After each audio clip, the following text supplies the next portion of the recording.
but simplement de déstabiliser la région pour des intérêts qui n'ont rien à voir avec l'insécurité du Rwanda, parce que ce prétexte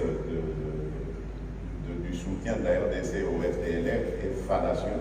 Ça n'a rien à voir. Le FDLR, c'est une force résiduelle aujourd'hui, qui n'est dangereuse d'ailleurs que pour la RDC, parce que ce sont devenus des coupeurs de route, qui n'attaquent plus du tout le Rwanda et qui n'ont plus de revendications politiques contre le Rwanda. C'est plutôt pour des intérêts autres que ceux-là que le Rwanda nous a fait cette guerre. Et donc, si ceux qui nous ont fait cette guerre soutenue par le Rwanda sont des Congolais comme ils l'affirment, ils devraient normalement accepter de rentrer dans ce processus de désarmement, démobilisation et réinsertion et rentrer à la vie civile.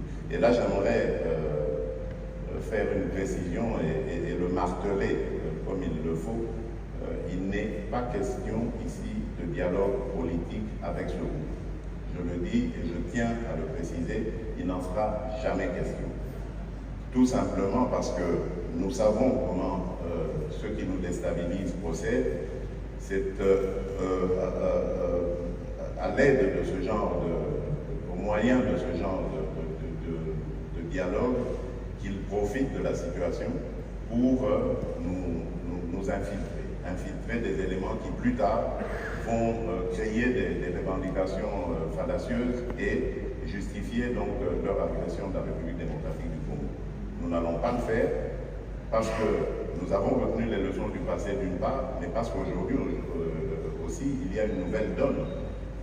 L'Assemblée nationale, le Parlement en général, a pris une position claire et ferme là-dessus. Il ne sera désormais plus question de négociation politique avec des groupes armés qui craignent des moyens militaires, qui utilisent